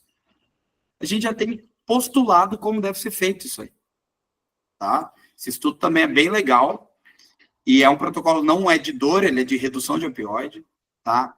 E aí ele explica aqui um modo de você iniciar o tratamento, começando, por exemplo, com mais CBD, até chegar em 40 miligramas de, e depois vai aumentando o THC, tá? A ideia aqui não é focar em doses e tudo mais, mas olha que interessante, como isso aqui é um contexto diferente do nosso. Imagina que eu chego amanhã, tendo essa paciente com fibromialgia, imagino que é um paciente novo, né?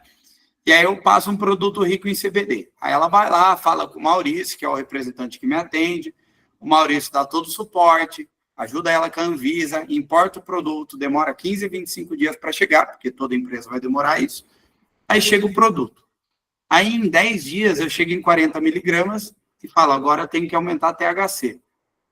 Pô, ela vai ter que fazer todo o processo de novo, né? Vai ter que ir lá, eu fazer uma nova receita, ela falar com o Maurício de novo, o Maurício pedir a importação, ela pagar e chegar o produto, né? Então aqui a gente está falando de um contexto, por exemplo, canadense, tá, gente? No Canadá, você liga no mototáxi, chega um produto com mais THC na sua casa em 15 minutos, tá? Então aqui no Brasil, às vezes a gente vai precisar tentar acertar de primeira, tá? Ou no máximo de segunda ali. Porque é um paciente que toda vez que ele vai comprar um produto novo demora, tem que fazer todo esse fluxo, tá? Então por isso que no Brasil a gente usa muito mais produtos balanceados do que, por exemplo, no Canadá. No Canadá, qual que é o comum? Você pega um produto alto em CBD, um alto em THC e faz a proporção que você quiser.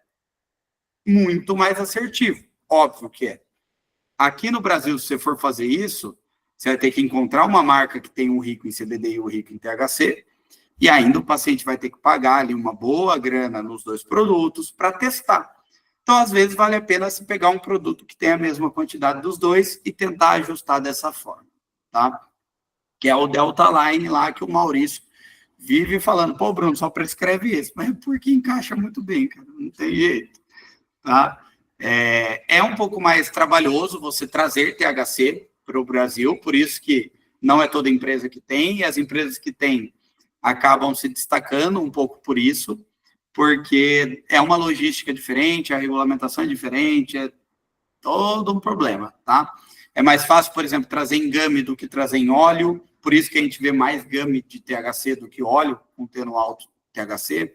Então, a gente tem essas questões. Não achem que é porque, os caras da CR não pensaram, por que eles não trazem um THC 3000? Porque eles não conseguiram ainda, tá? Em algum momento pode ser que eles tragam, né? Mas é por causa das regulamentações, tá, gente?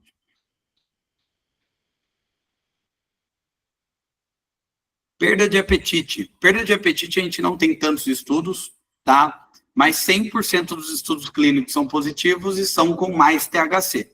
THC, larica, claro, não é a larica exatamente que você quer dar para o paciente, mas você quer estimular o apetite dele.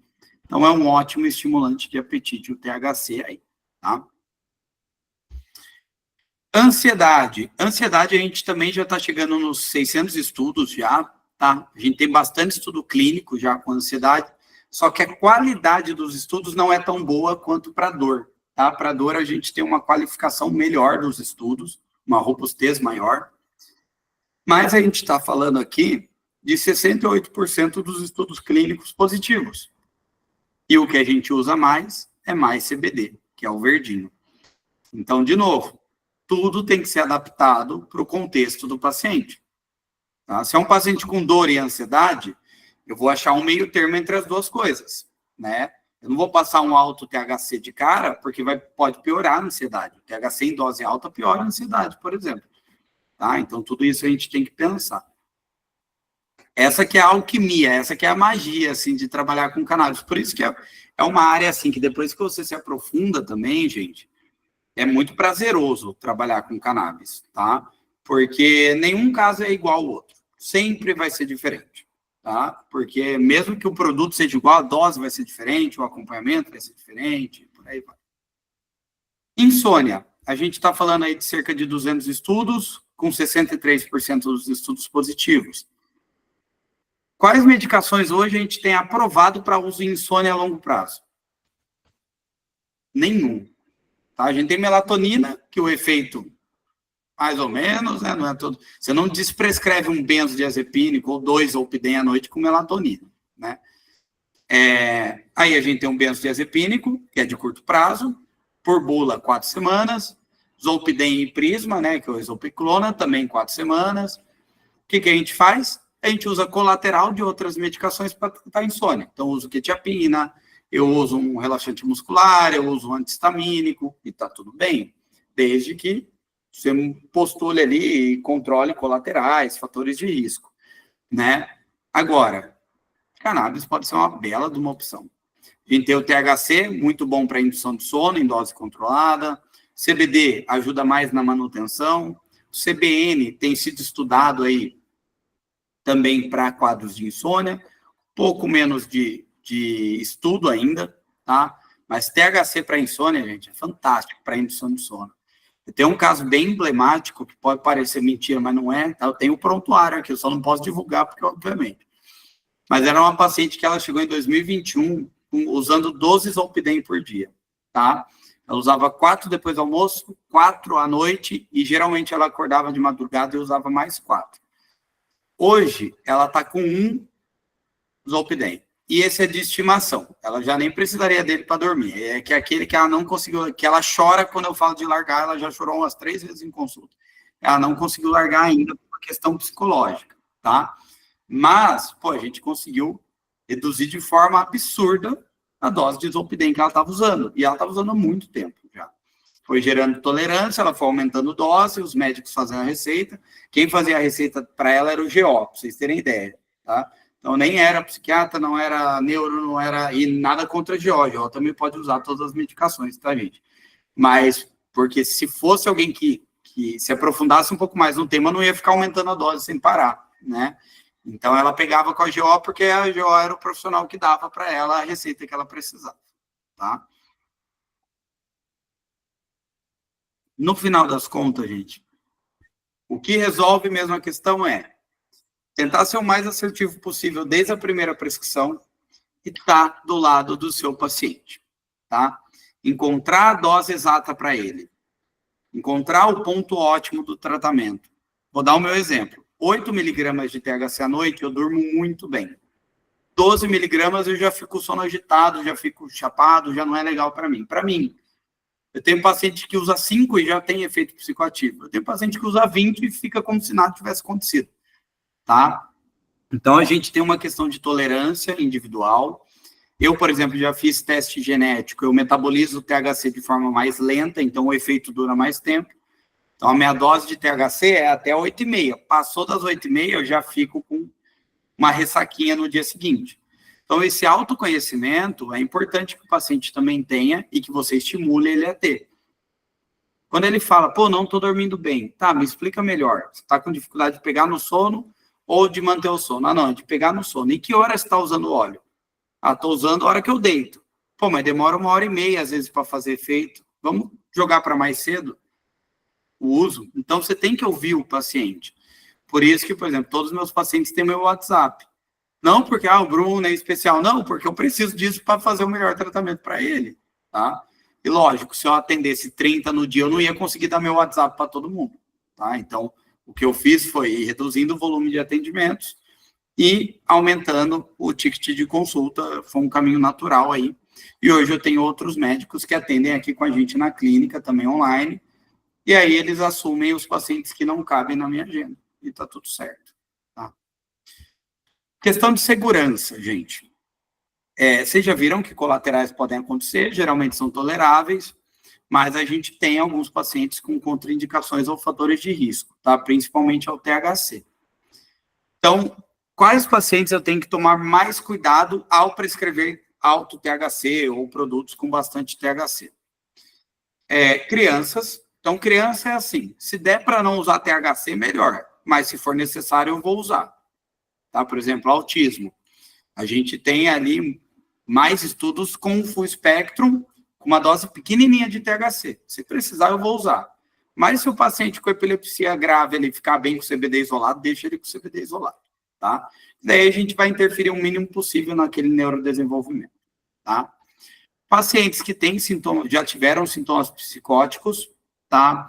Ou que têm familiares de primeiro grau com quadros psicóticos.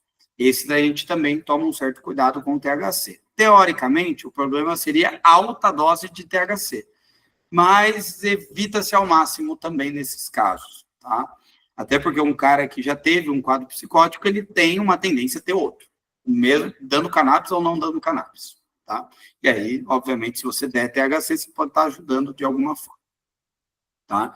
Só um detalhe, isso aqui eu estou falando de psicose mesmo, tá? Transtorno bipolar com sintoma psicótico, depressão com sintoma psicótico, esquizofrenia. Não estou falando do Alzheimer, por exemplo, tá? Que é uma confusão com agressividade e agitação ali, mas é uma outra forma, de fato, daquela psicose estar acontecendo. Então, aqui a gente trabalha de uma maneira diferente. Às vezes, para idoso agitado com agressividade, você usa uma dose legal de THC. São cenários diferentes. E o THC, como tem receptor CB1 no sistema cardiovascular, a gente pode ter um aumento de frequência cardíaca, tá? Então, se eu for usar um produto com alto THC, é legal fazer um elétron holter antes, ou pelo menos auscultar o paciente e palpar pulso e tudo mais, para ver se não tem, por exemplo, uma fibrilação atrial não diagnosticada, aquelas assintomáticas, sabe? Teve um caso bem emblemático, que era um adolescente de 20 anos, adolescente, né, um adulto aí, jovem, né, de 20 anos, que não tinha nenhuma comorbidade. E aí eu pedi o eletro, mas sabe quando você já pede o eletro, já falando, quer saber, já vou até dar a prescrição. Mas eu falei, não, vou pedir o eletro, rapidinho ele faz. Veio uma FA assintomática, e eu ia passar alto THC para ele, né? Então, tomem cuidado. Se você atende telemedicina, por exemplo, que você não consegue auscultar, tal, pede um elétron holter antes, depois você prescreve, tá? Ou, se o paciente está descompensado dessa arritmia, se ele já tem, compensa antes de prescrever. Bruno, e paciente com marca-passo? Gente, o marca-passo já está resolvendo o problema, tá? Se o marca-passo estiver com bateria, tá tudo certo, porque se aumentar a frequência cardíaca, o marca-passo controla, tá? Ele está ali para isso, justamente, tá? Então, com marca-passo é mais tranquilo. E tem alguns casos que não podem usar THC de jeito nenhum, que são pacientes que fazem doping ou toxicológicos. Então, alguns concursos públicos pedem toxicológico, a gente tem algumas profissões de risco, então, quem trabalha em altura, plataforma de petróleo, carteira CDIE, tá? A gente tem também esse cuidado. A gente tem, enfim, várias profissões aí que usam, tem polícia militar, que às vezes faz toxicológico também. E aí, qual que é o caminho, gente? O toxicológico, geralmente, se ele conversar com o supervisor dele antes, muitas vezes o supervisor vai falar, não, com o relatório médico está liberado. E aí você vai lá e faz o relatório. Até o doping tem, né, um documento que você pode fazer. Esse documento eu desconheço, porque aí é bem de médico do esporte mesmo, mas tem um documento lá, por exemplo, esse cara precisa por causa de saúde, mas o doping é mais difícil, tá? Assim como o concurso. Carteira de motorista, geralmente com o relatório também não tem problema, mas eu tenho um paciente que teve problema até hoje, mas ele ficou 3 meses sem carta ali, sem poder renovar a carta dele. Então, tomem cuidado com isso, perguntem para os pacientes se eles fazem toxicológico ou doping, tá? Que é importante. Então, é algo que tem que estar na anamnese, por exemplo. E gestação. Gestação e lactação, teoricamente, a gente não tem segurança para uso de cannabis. Nem alto CBD, nem alto THC, nenhuma composição. Bruno, eu vi não sei quem falando que pode, que vai fazer menos mal do que álcool. Vai, né? Mas também você não manda o paciente fumar, né? Aqui, gente, a gente trabalha também um pouquinho na medicina defensiva, às vezes, né? Pensa assim, existe risco de um parto ser prematuro? Existe risco do parto ser prematuro ou de ter um baixo peso de nascimento e malformação. Sem cannabis e com cannabis. Mas se acontecer e a paciente estiver usando um óleo, vai cair nas costas de quem? de quem prescreveu, né? Eu tenho uma paciente que ela tinha um óleo, que ela tinha feito uma compra grande, ela engravidou, ela tinha um óleo em casa e ela continuou usando, tá? Eu falei com o GO dela, falei, ó, já contraindiquei, anotei muito bem no prontuário, ela tinha assinado o termo de consentimento, que é importante assinar. E a GO falou, eu cansei de falar para ela continua fazendo conta e risco dela, mas eu tô ciente que, a GO tá ciente de que eu também contraindiquei. Ah, Bruno, mas será que é melhor, não é melhor do que uma sertralina? Talvez seja, mas enquanto não tem nada garantindo isso, a gente não usa, tá? E ela tá usando a sertralina também, tá? Que daí é a GO que prescreveu. Mas é uma paciente bem difícil com relação a isso, inclusive ela está bebendo na gestação, ela está fazendo tudo o resto na gestação também, menos do que ela fazia, mas... E não sei a crença de cada um, mas o Deus dela é bem grande, tá? Porque a criança está lá com 7 meses e não teve nada na gestação até agora, tá? Mas, obviamente, a gente tem que orientar o correto, tá? Outra coisa que a gente tem que se atentar é com interações medicamentosas, tá? Quais são as principais interações? Varfarina, o que você tem que fazer? Enquanto estiver ajustando o cannabis, controlar o INR. Porque normalmente potencializa, tá? O efeito da varfarina. Aumentou muito o INR, então aumentou o risco de sangramento, você baixa a dose da varfarina. Pronto, tá resolvido, tá? Mas tem que saber se fazer esse acompanhamento de INR. Ácido valproico e clobazam são 2 anticonvulsivantes que a gente tem alguns estudos que mostram aumento de TGO e TGP quando usados com cannabis. Esses estudos são com altas doses de ácido valproico, de clobazam e de CBD, tá? Então, é alta dose de tudo, mas não custa nada você também pedir TGO e TGP para o paciente, porque você já ia ter que pedir para quem usa esses medicamentos mesmo, tá? A gente tem alguns estudos relatando uma alteração do efeito de alguns imunoterápicos, tá? Com o uso de cannabis. Então, principalmente na oncologia. Então, se for um paciente oncológico, vale uma decisão compartilhada com o oncologista do paciente, tá? E tem alguns psicotrópicos que você tem somatória de colateral. Então, zolpidem da tontura, THC da tontura. Se eu usar os dois, pode ser que eu tenha mais tontura. E aí é questão de conversar com o paciente, tateando a dose de cada um, tá? Tem, por exemplo, com aldol, mas a chance de você usar aldol e cannabis é muito baixa, né? Que pode aumentar sintoma extrapiramidal, com quetiapina pode aumentar LDL, mas, no geral, são colaterais e interações tranquilas da gente lidar, tá? E era isso que eu queria trazer para vocês hoje. Espero não ter, de fato, dado muito sono, tá? Espero que tenham gostado do conteúdo. Claro, quem tiver dúvidas, está aberto para dúvidas aí. Mas quem tiver interesse também pode acompanhar ali meu Instagram. Hoje no Instagram, gente, até para vocês entenderem, como eu tenho a mentoria, eu falo muito mais para médico, e muito mais até de consultório, de negócios, etc., do que de cannabis, mas quase toda semana eu abro uma caixinha sobre cannabis. E também, Bruno, eu estou com um caso, eu queria, me ajuda aqui rapidinho. Eu ajudo, tá, gente? Claro, nem sempre dá para responder rápido, mas a gente tem ali, quem quiser bater um papo, a gente está disponível para isso também, tá? Então, sigam lá na rede social, quem sabe a gente bate os 50 mil logo, seguidores aí. E, obviamente, quem tiver interesse em saber mais como é a nossa mentoria, é uma mentoria bem prática, tá? Traz tanto a parte de cannabis quanto a parte de consultório também, de divulgação, de Instagram e etc. Chama a gente, ou depois pode chamar ali pelo Instagram mesmo. A gente tem, inclusive, se vocês falarem que vieram pela aula, a gente dá um desconto legal para vocês ali através da CR. A CR é uma parceira do nosso programa de mentoria, então a gente tem os produtos deles cadastrados na nossa calculadora de doses, a gente tem, de fato, uma comunicação bem legal, são pessoas queridas aí, uma marca responsável que a gente já conhece há bastante tempo. Maurício teve um trabalho para me fazer soltar umas prescrições aí, mas depois que eu comecei a prescrever, de fato, eu vi um resultado bem legal. Hoje, por exemplo, vou usar a Gummy de CBD com THC aqui para dormir, estou usando, estou gostando bastante do efeito. Então, falando que vieram da aula, vocês têm um desconto ali também na mentoria, é só lembrar de falar para não perder isso, tá? tá? Mas vamos ver primeiro se faz sentido para vocês. E espero que tenham gostado aí. Obrigado pelos elogios de todos. E acredito que vocês tenham conseguido aprender um pouco aí. E quem tiver dúvida, gente, agora é a hora, tá? Podem mandar bala, levantar a mão.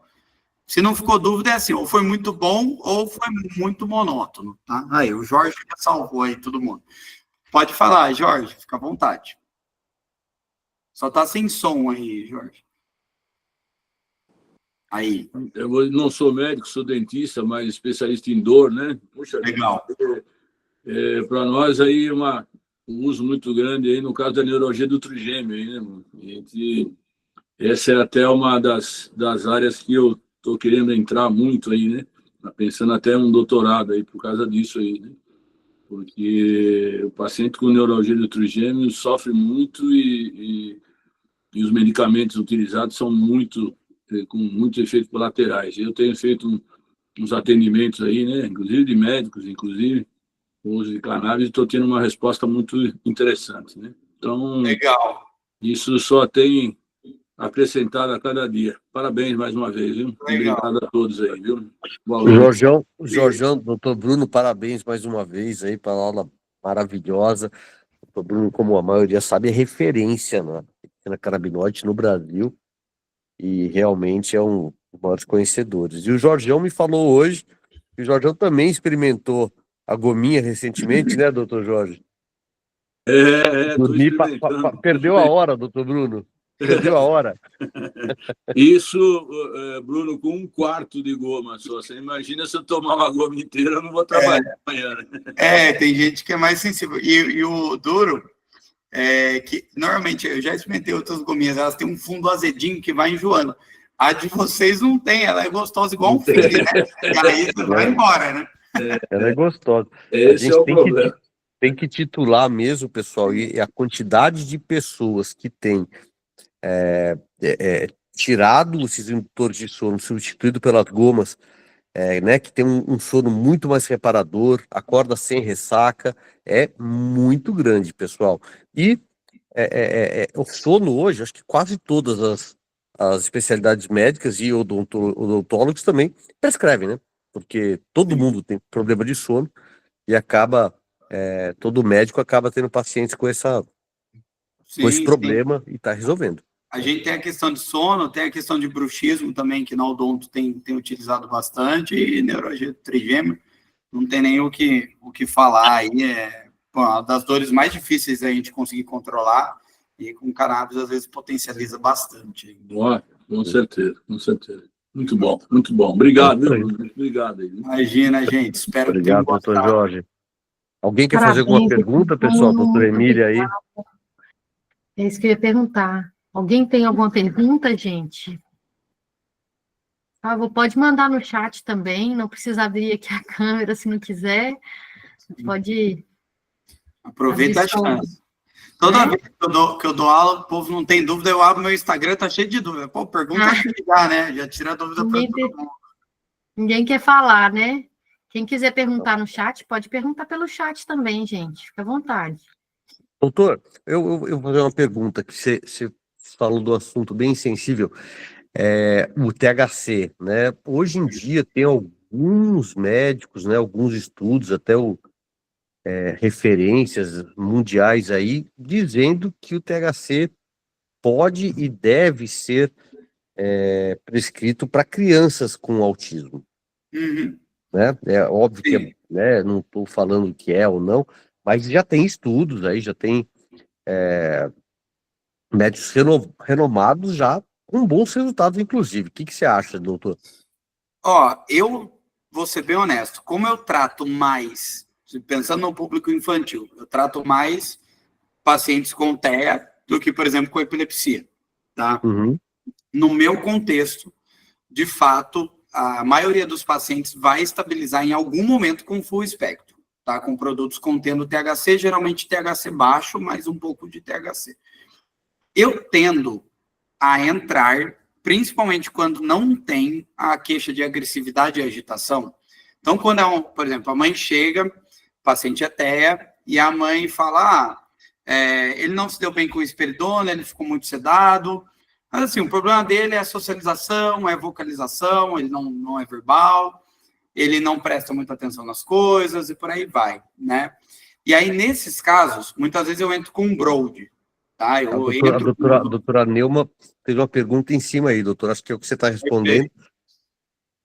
E aí eu uso muitas vezes o Broad, tá? Ou até o CBD isolado. Mas muitas vezes depois eu tenho que progredir para um full spectrum, é só para começar, né? Se ele estabilizar com o Broad, tá ótimo, ou com o isolado, tá ótimo, eu deixo assim. Se não, eu vou para um full. Agora, quando a gente pega um caso que tem ali agitação, insônia, agressividade, eu já vou direto para um full spectrum, tá?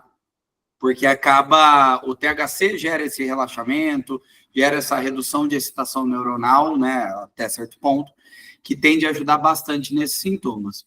Então, eu, de fato, tenho mais resultados com full spectrum, mas tem alguns perfis de pacientes que eu tento primeiro sem THC. Mas não quer dizer que eu não vou prescrever se precisar, se a gente vê que é necessário. Tem paciente que, às vezes, que eu tratei 2 anos com Broad e agora foi necessário passar para um full. A gente passa. Na epilepsia, aí a gente já vê que o mais indicado geralmente é o CBD isolado mesmo, né? A epilepsia grave. Mas também, se precisar, por outras questões, a gente passa para um full spectrum, tá? Então, assim, eu não deixo de prescrever se precisar, tá? O THC, eu acho que a gente tem que abrir essa margem, até porque, de novo, os melhores estudos para autismo são com produtos contendo pelo menos um pouco de THC. Geralmente é até aquela proporção 20:1, né? 20 de CBD para 1 de THC. E não podemos esquecer também do CBN, né, doutor? O CBN é para crianças muito agitadas também, não sei se você já teve experiência, mas tem muitos pacientes com tendo boa resposta na excitação, na diminuição da excitação com o CBN. Eu não tenho tanta experiência assim, por prática clínica mesmo, tá? Com produtos ricos em CBG e produtos ricos em CBN. Não é comum eu passar produtos pensando nesses canabinoides. É diferente assim, por exemplo, pega o Extra Strength lá, né, que vocês têm CBD, THC, CBN, CBG em boa quantidade. Aí sim, aí eu uso com mais frequência. Mas eu tenho mentorados que usam CBN, CBG e de fato eles relatam bons resultados.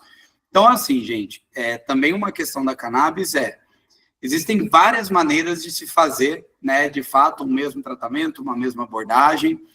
Tem gente que divide a dose igual de manhã e noite, tem gente que divide 1/3 de manhã, 2/3 da noite. Tem várias maneiras. O que resolve, de fato, é você estar perto do paciente, porque aí você vai ajustar de acordo com a resposta dele, tá?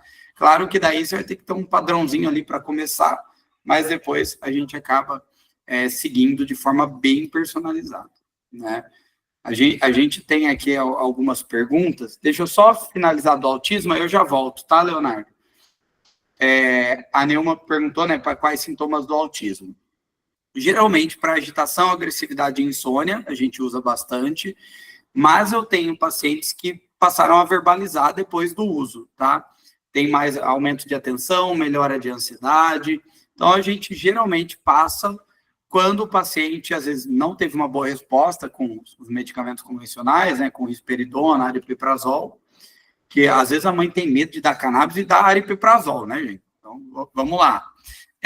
Mas a gente tem uma busca cada vez maior, e aí o que você tem que avaliar para aquele paciente é o que está mais atrapalhando aquela família, né? Porque daí vai ser esse o sintoma-alvo que a gente vai tratar, né? A gente tem, por exemplo, aqui a pergunta do Felipe, né? Uma criança com autismo e obesidade, né? Obesidade grau 3 aí. Acima de 10 anos, mas que não tem agitação e não tem automutilação. Como que a gente faz o manejo controlando a obesidade? Esse é um caso, Felipe, que dá para você entrar, por exemplo, com um broad spectrum, então que não vai ter THC nenhum, ou com full com THC baixinho, que daí você tende a reduzir a questão da ansiedade, que provavelmente está presente, você não vai piorar, não vai aumentar o apetite dele, e ele tende a ter um resultado legal, só tem que ver o que ele está querendo melhorar, né? Porque se for só para controle de obesidade, a gente vai ter que fazer um tratamento bem multi aí, né? Então, vai ter que ter uma abordagem comportamental, uma abordagem nutricional, uma mudança de hábito da família. Então, vai ter todo esse contexto. E o CBD tem um potencial anorexígeno, então de redução de apetite. E a gente tem o THCV, né, que é um outro canabinoide que também tende a reduzir o apetite. Só que estudos com THCV em criança é bem limitado ainda, então é um uso um pouco mais, bem off-label daí nesse caso, tá? Mas é um canabinoide possível. E aí o Leonardo perguntou do Alzheimer, né? O que a gente pode esperar? Para Alzheimer, gente, o que a gente vê? Primeiro, tanto CBD quanto THC tendem a ter um potencial de neuroproteção, tá? Então, a gente tem ali uma regulação de depósito de proteína beta-amiloide, proteína tau. Então, a gente tende a ter uma redução de neuroinflamação. Então, a gente pode potencializar, por exemplo, o efeito de uma donepezila, de uma galantamina, de uma memantina, tá? Então, geralmente, eu mantenho essas medicações e ponho o cannabis junto. Mas, além disso, e eu acho que até o principal objetivo com o cannabis, até porque é o mais perceptível, é controle de sintomas. Aumento de apetite, quando o paciente está ali com uma baixa nutrição, melhora de sono, sabe aquele paciente com demência que fica levantando a noite toda para querer sair de casa, tal? Pô, funciona super bem, para controle de agressividade. Então, a gente tem ali para melhora de atenção. Eu tenho pacientes que ficavam o dia inteiro quase ali, sentados na frente da TV, que hoje conversam, interagem com a família. Então, cannabis tem muita coisa aí que vai ser muito caso a caso. Eu geralmente estabeleço as metas com a família, tá, gente? Então, assim, vai ter aquele caso da internet que mudou a vida, tá? Que respondeu que parece que não tem demência, tá? Vai ter esse um caso. Mas a gente tem que trabalhar com metas realistas e, se acontecer isso, perfeito, né? Então, eu sempre trabalho com controle de sintomas, vamos tentar segurar a doença. Eu tenho casos hoje de demência com 3 anos que está comigo, quase não evoluiu, né? Mas está usando cannabis e os medicamentos convencionais. Então, também é uma frente de uso bem interessante aí. Tá? Pode falar, Thalita. Boa noite. Parabéns, doutor, pela excelente aula, muito bom. Doutor, tem algumas questões em relação ao THC e o uso de anticoagulantes. É somente a varfarina ou os outros anticoagulantes também entram na jogada? E qual a quantidade de THC? Por exemplo, formulações até 0,3%, 20:1, é possível usar? Acompanha? Vou dar um exemplo aqui. Paciente com Alzheimer precisa melhorar o apetite e faz uso de anticoagulante. E aí, como a gente faz esse manejo? Obrigada. Imagina. A gente pode usar, tá? O que acontece? Vamos lá. Tem interação principalmente com a varfarina, mas a gente tem uma potencial interação que não está bem descrita ainda clinicamente com o clopidogrel, tá? Também. Vantagem é que o clopidogrel geralmente não é de longo prazo, tá? É no máximo 1 ano, geralmente você troca, né? Um ou outro paciente que fica com ele contínuo. Com varfarina, seria potencializando varfarina, com clopidogrel seria reduzindo a ação do clopidogrel. Então, com varfarina, ele aumenta o risco de sangramento, com clopidogrel, ele aumenta o risco de uma trombose, tá? Entendi. E aí, o que acontece? A gente tem outros anticoagulantes hoje, como, por exemplo, a rivaroxabana, a pixabana. Esses não têm, teoricamente, problema nenhum da gente utilizar, então não tem interação. Então, se der para trocar para um desses, melhor caminho até... Mesmo altas doses, por exemplo, 1:1? É uma formulação? Olha, clinicamente, eu não tive acesso a estudos ainda que mostram que a gente não possa usar. Se tiver, manda para a gente, tá? Porque sempre tem coisa nova surgindo, tá? Mas, no geral, o que acontece? Com anticoagulantes, no caso da varfarina, que é o principal problema aí, é você ir acompanhando. Então, eu já tive paciente que aumentou, e aí eu baixei a varfarina. O problema é quando você faz sem saber que tem interação, e aí você não acompanha o INR, né?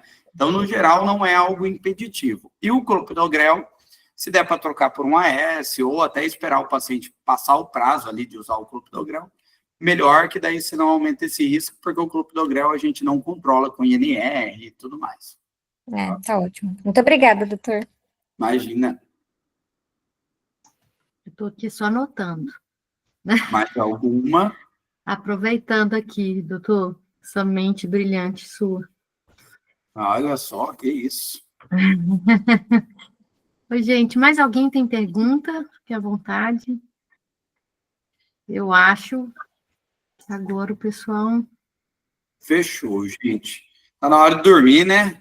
O pessoal já tá na hora da janta, hora de dormir. Ó, o José Carlos tá com a barriga roncando ali, né, Zé Carlos? Ai, ai. Não, gente. Não, não estou não, pode ficar tranquilo. Então, tá bom.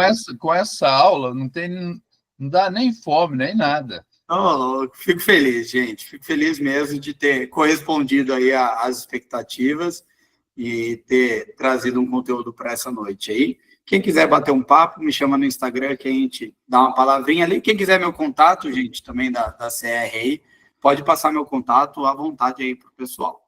Tá bom? Então, um grande abraço. Doutor. Uma ótima Muito obrigado, noite. doutor. Obrigado, doutor Bruno. Obrigada, doutor. Parabéns. Maravilhoso. Valeu. Obrigado a todos. Boa noite. Boa noite. Obrigado, boa noite.